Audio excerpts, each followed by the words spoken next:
हरे कृष्णा कृष्णा कृष्णा हरे हरे, हरे राम राम राम हरे हरे। जय श्री प्रभुपाद की जय, अनंत कोटि वैष्णव वृंद की जय। हरे कृष्णा। प्रणत प्रणाम सभी को, स्वागत है आज के इस सत्र में। तो आज हम लोग श्रीमद् भगवद गीता अध्याय 6 और श्लोक संख्या 45 पढ़ने वाले हैं। तो मैं अपना स्क्रीन शेयर करता हूँ।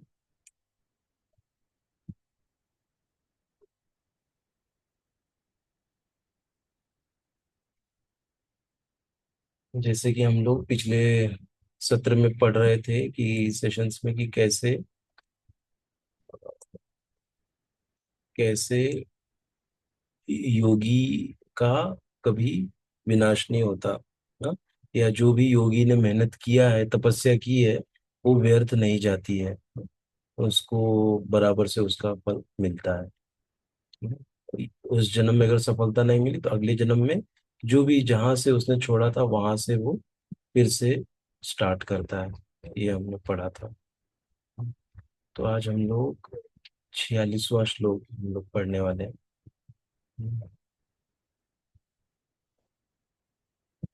फिर मैं देख लेता हूँ 46वां ही है।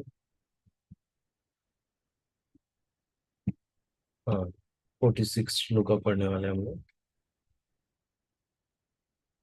पढ़ते हैं। तपस्वीभ्यो अधिको योगी, ज्ञानीभ्यो अपि मतो अधिकः, कर्मेभ्यश्च योगी, तस्माद् योगी भवार्जुन। तपस्विभ्यो अधिको योगी, ज्ञानीभ्यो अपि मतो अधिकः, कर्मेभ्योश्च अधिको योगी, तस्माद् योगी भवार्जुन। तपस्विभ्यो अधिको योगी, ज्ञानीभ्यो अपि मतो अधिकः, कर्मेभ्यश्चाधिको योगी, तस्माद् योगी भवार्जुन। कर्मेभ्यः च अधिको योगी, कर्मिश कर्मेभ्यश्च अधिको योगी। कोई पढ़ना चाहेगा तो पढ़ सकते हैं। मैं पढ़ती हूँ प्रभु जी। बढ़िया। तपस्विभ्यो अधिको योगी, ज्ञानीभ्यो अपि मतो अधिकः, कर्मिभ्यश्चाधिको योगी, तस्माद् योगी भवार्जुन। बहुत अच्छा, बहुत बहुत धन्यवाद। तो हम लोग इसका वर्ड टू वर्ड मीनिंग देखते हैं। तपस्वीभ्य, तपस्वियों से, अधिक श्रेष्ठ बढ़कर, योगी योगी, ज्ञानीभ्य ज्ञानियों से, अपि भी, मतः माना जाता है, अधिक बढ़कर, कर्मीभ्य सकाम कर्मियों की अपेक्षा, च भी, अधिक श्रेष्ठ, योगी योगी, तस्मात् अतः, योगी योगी भव बनो हो। अर्जुन, हे अर्जुन, योगी पुरुष तपस्वी से ज्ञानी, योगी पुरुष तपस्वी से, ज्ञानी से तथा सकाम कर्मी से बढ़कर होता है। अतः हे अर्जुन, तुम सभी प्रकार से योगी बनो। तात्पर्य, जब हम योग का नाम लेते हैं तो हम अपनी चेतना को परम सत्य के साथ जोड़ने की बात करते हैं। विविध अभ्यासकर्ता इस पद्धति को ग्रहण की गई विशेष विधि के अनुसार विभिन्न नामों से पुकारते हैं। जब यह योग पद्धति सकाम कर्मों से मुख्यतः संबंधित होती है तो कर्मयोग कहलाती है। जब यह चिंतन से संबंधित होती है तो ज्ञान योग कहलाती है। और जब यह भावना की भक्ति से संबंधित होती है तो भक्ति योग कहलाती है। भक्ति योग या कृष्ण भावनामृत समस्त योगों की परम सिद्धि है, जैसा कि अगले श्लोक में बताया जाएगा। भगवान ने यहाँ पर योग की श्रेष्ठता की पुष्टि की है, किंतु उन्होंने इसका उल्लेख नहीं किया कि यह भक्ति योग से श्रेष्ठ है। भक्ति योग पूर्ण आत्मज्ञान है, अतः इससे बढ़कर कुछ भी नहीं है। आत्मज्ञान के बिना तपस्या अपूर्ण है। परमेश्वर के प्रति समर्पित हुए बिना ज्ञान योग भी अपूर्ण है। सकाम कर्म भी कृष्ण भावनामृत के बिना समय का अपव्यय है। अतः यहाँ पर योग का सर्वाधिक प्रशंसित रूप भक्ति योग है। और इसकी अधिक व्याख्या अगले श्लोक में की गई है।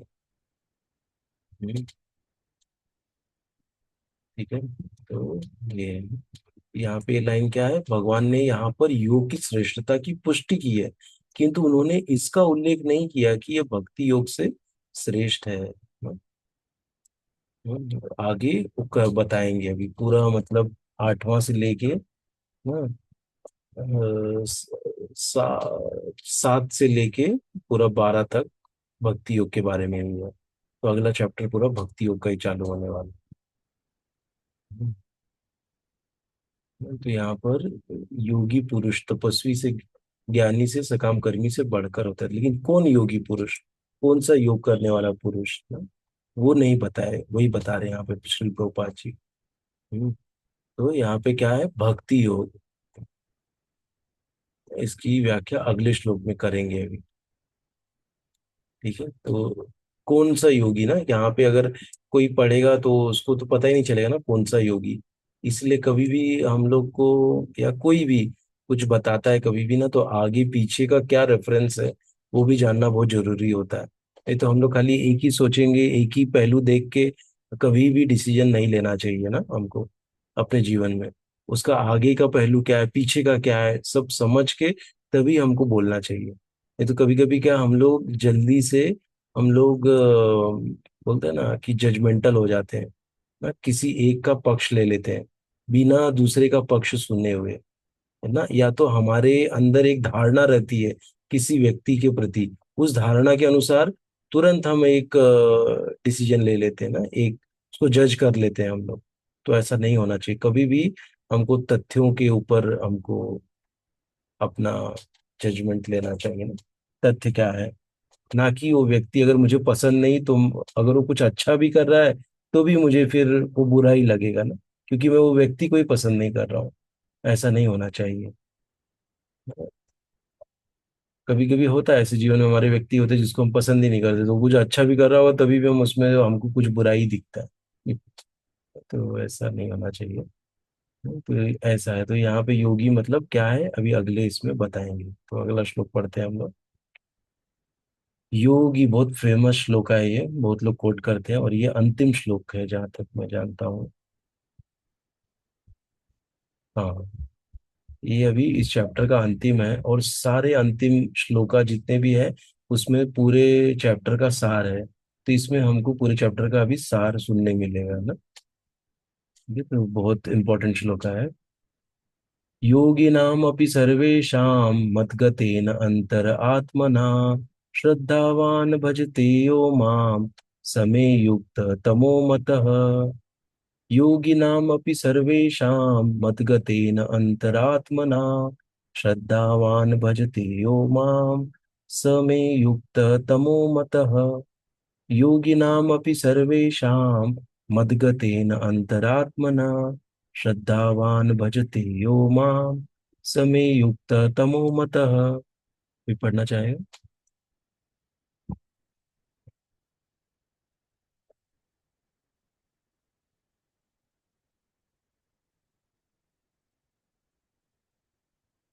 ठीक है, तो हम लोग आगे बढ़ते हैं। योगी नाम, योगियों में से, अपि भी, सर्वेशाम समस्त प्रकार के, मत गतेन मेरे परायण, सदैव मेरे विषय में सोचते हुए, अंतः आत्मना अपने भीतर श्रद्धावान पूर्ण श्रद्धा सहित भजते दिव्य प्रेमा भक्ति करता है, यह जो माँ मेरी परमेश्वर की सह, वह में मेरे द्वारा युक्त तमः परम योगी मत माना जाता है।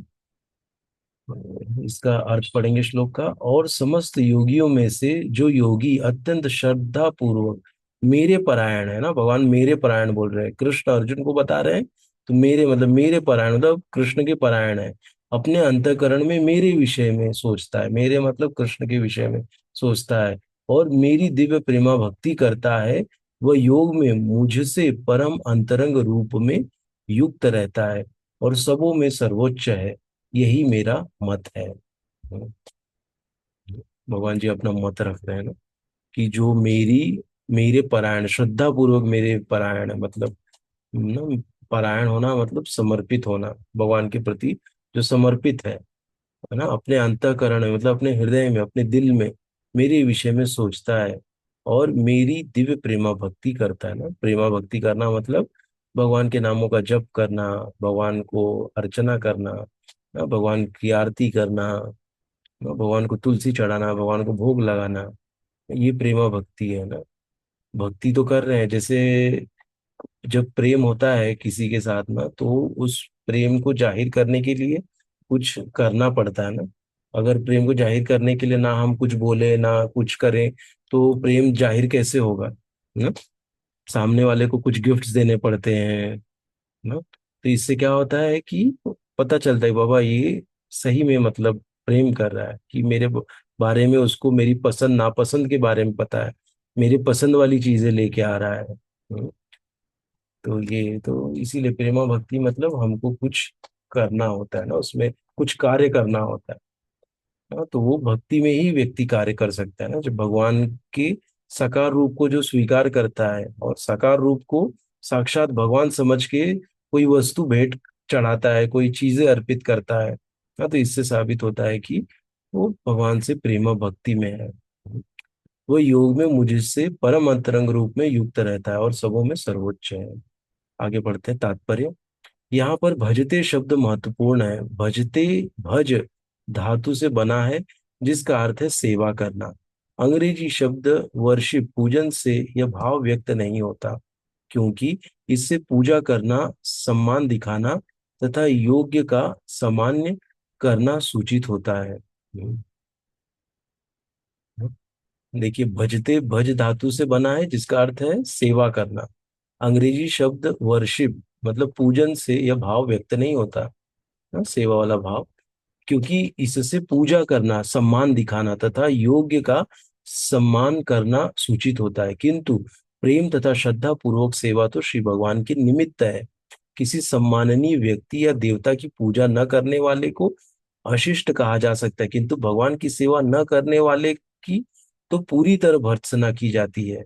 प्रत्येक जीव भगवान का अंश स्वरूप है और इस तरह प्रत्येक जीव को अपने स्वभाव के अनुसार भगवान की सेवा करनी चाहिए ना। जैसा जिसका स्वभाव है उसके हिसाब से भगवान की पूजा करनी चाहिए। मतलब इतना छूट भी, इतना लिबर्टी भी है ना।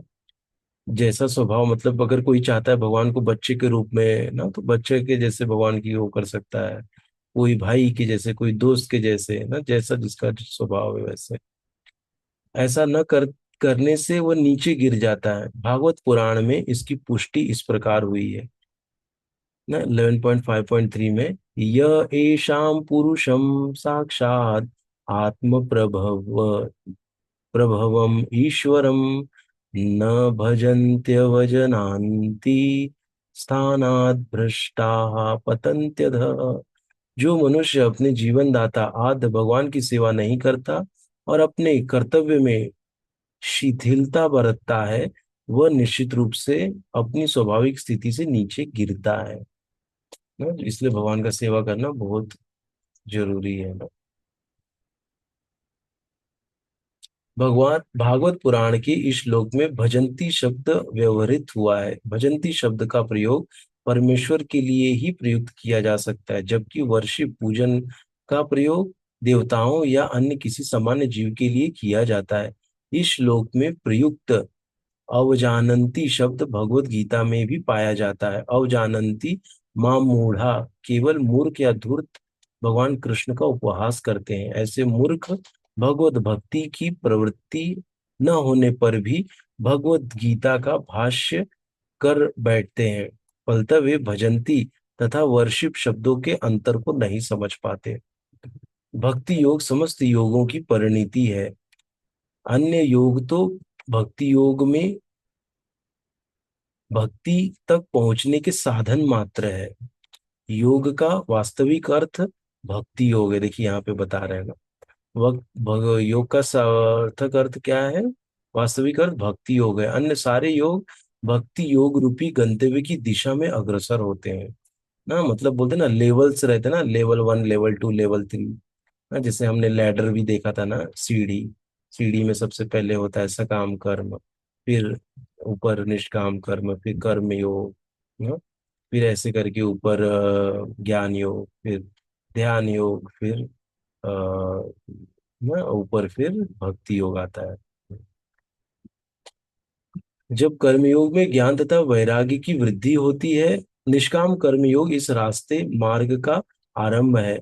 जब कर्मयोग में ज्ञान तथा वैराग्य की वृद्धि होती है तो अवस्था ज्ञान योग कहलाती है। जब ज्ञान योग में अनेक भौतिक विधियों से परमात्मा के ध्यान में वृद्धि होने लगती है और मन ऊपर लगता रहता है तो इसे अष्टांग योग कहते हैं। इस अष्टांग योग को पार करने पर जब मनुष्य श्री भगवान कृष्ण के निकट पहुंचता है तो वह भक्ति योग कहलाता है। यथार्थ में भक्ति योग ही चरम लक्ष्य है, किंतु भक्ति योग का सूक्ष्म विश्लेषण करने के लिए अन्य लोगों को समझना होता है। अतः जो योगी प्रगतिशील होता है वह शाश्वत कल्याण के सही मार्ग पर रहता है। जो किसी एक बिंदु पर दृढ़ रहता है और आगे प्रगति नहीं करता वह कर्मयोगी, ज्ञान योगी या ध्यान योगी, राजयोगी, हठ योगी आदि नामों से पुकारा जाता है। यदि कोई इतना भाग्यशाली होता है कि भक्ति योग को प्राप्त हो सके तो यह समझना चाहिए कि उसने समस्त योगों को पार कर लिया है। अतः कृष्ण भावना भवित होना योग की सर्वोच्च अवस्था है। ठीक उसी तरह जैसे कि हम यह कहते हैं कि विश्व भर के पर्वतों में हिमालय सबसे ऊंचा है, जिसकी सर्वोच्च चोटी एवरेस्ट है ना। तो टॉप मोस्ट क्या है? भक्ति योगा ना, तो वही बता रहे। कोई विरला भाग्यशाली ही वैदिक विधान के अनुसार भक्ति योग के पथ को स्वीकार करके कृष्ण भावना भवित हो पाता है। आदर्श योगी श्याम सुंदर कृष्ण पर ध्यान एकाग्र करता है, जो बादल के समान सुंदर रंग वाले हैं, जिनका कमल सदृश मुख सूर्य के समान तेजवान है, जिनका वस्त्र रत्नों से प्रभापूर्ण है और जिनका शरीर फूलों की माला से सुशोभित है। उनके अंगों को प्रदीप्त करने वाली उनकी ज्योति ब्रह्म ज्योति कहलाती है। वे राम, नरसिंह, वराह तथा श्री भगवान कृष्ण जैसे विभिन्न रूपों में अवतरित होते हैं।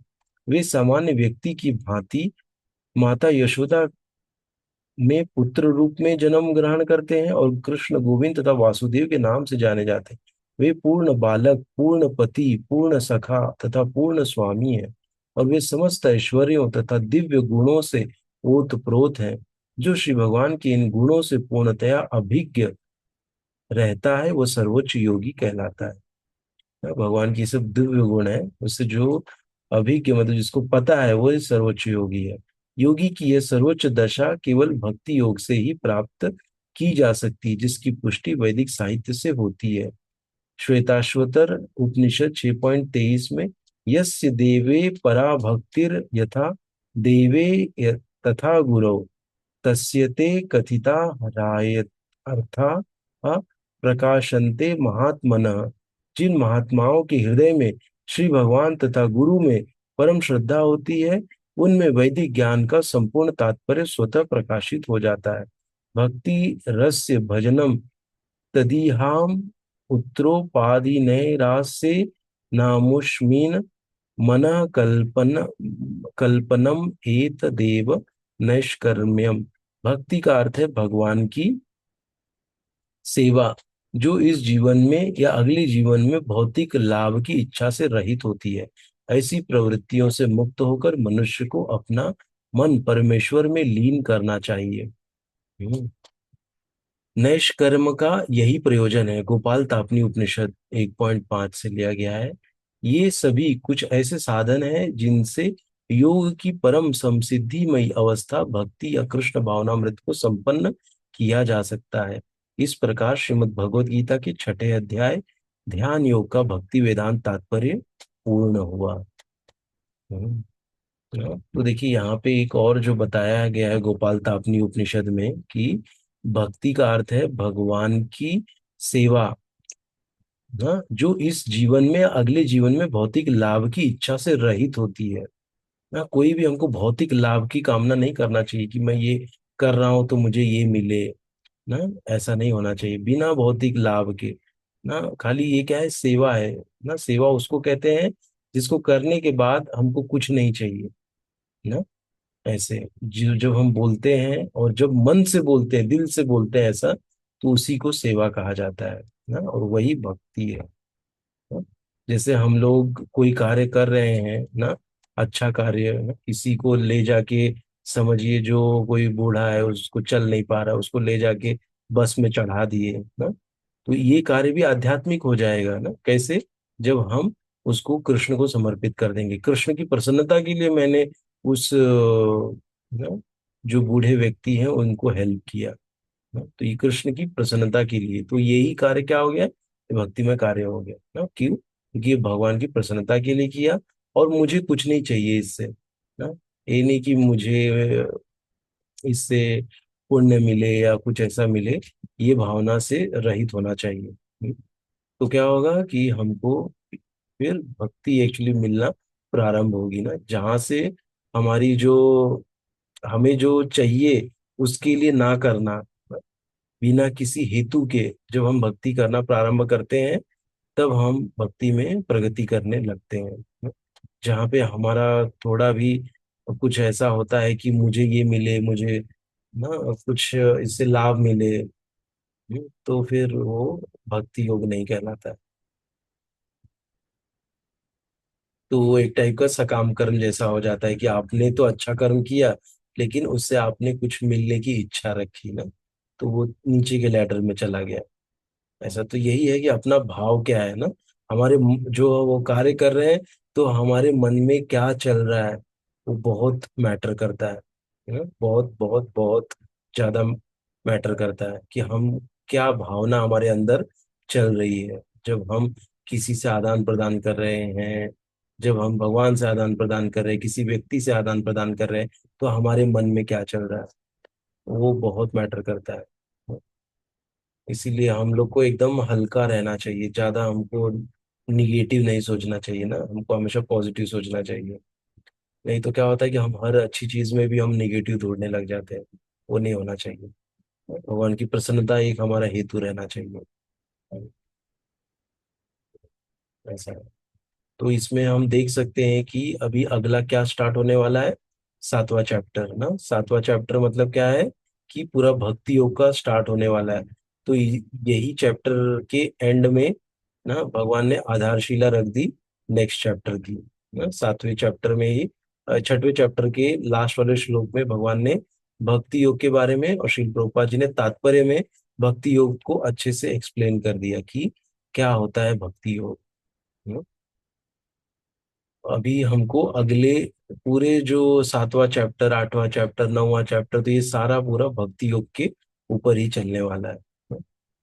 हम देख सकते हैं कि इस वाले श्लोक में भी कैसे भगवान ने परत दर परत बताया ना, पहले क्या आता है ना, पहले आता है सकाम कर्म, फिर आता है निष्काम कर्म, फिर आता है कर्म योग, फिर ज्ञान योग, फिर ध्यान योग, और फिर भक्ति योग। ध्यान योग अर्थात अष्टांग योग, ऐसे। और क्या है कि हम लोग ना जो भी स्तर पे हैं, उस स्तर से हमको हमेशा निरंतर ऊपर उठने का प्रयास करना चाहिए ना। जैसे हम भक्ति योग में भी है, तो भक्ति योग में ऊपर उठने का अर्थ क्या है कि अपने आप को आत्मा समझना ना, मतलब कि इस शरीर से अपने आप को पृथक होके देखना। क्योंकि जब तक हम इस शरीर से कनेक्टेड होके हमारी सोच रहेगी ना, तो हम लोग भगवान का जो वो है वो नहीं ज्यादा हम कर पाएंगे ना।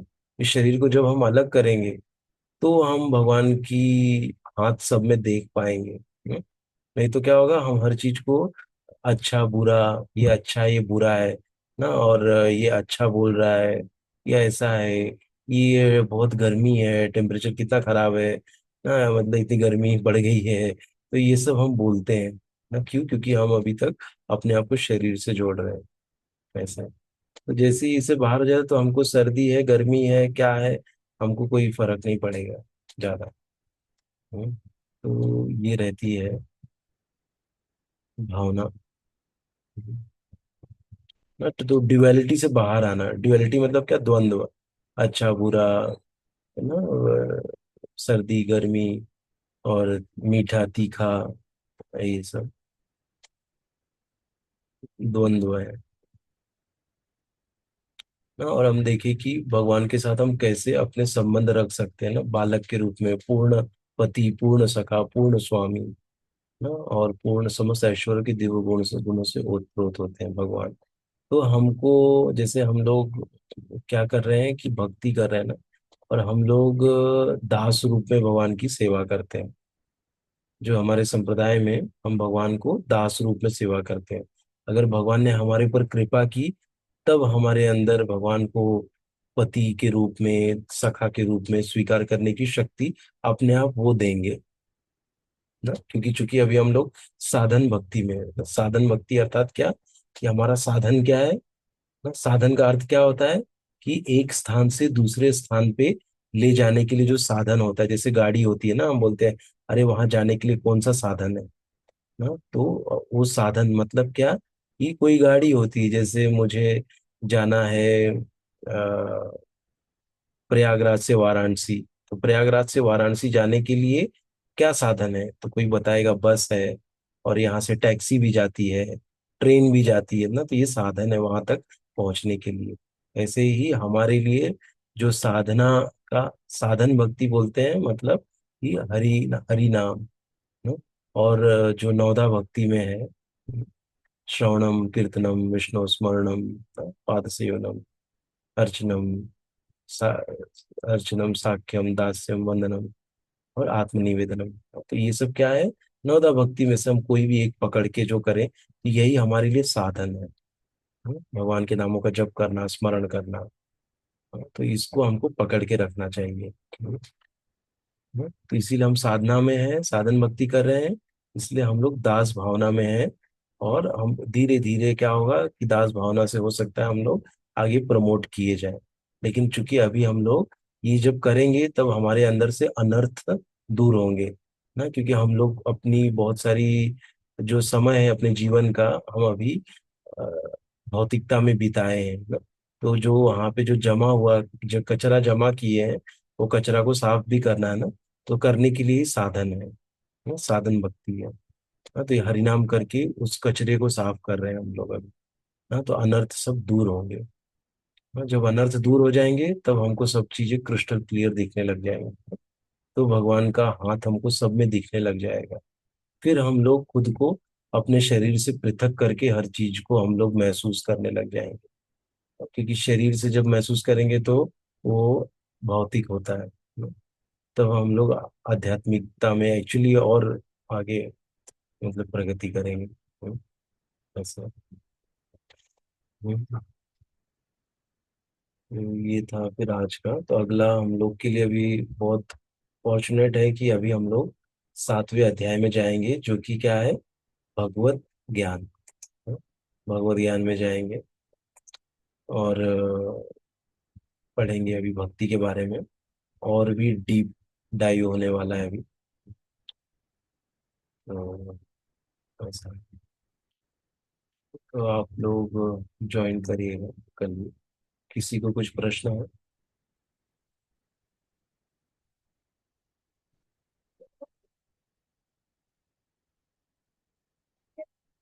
किसी कोई प्रश्न तो पूछ सकते हैं आप लोग, या कोई कमेंट है किसी का?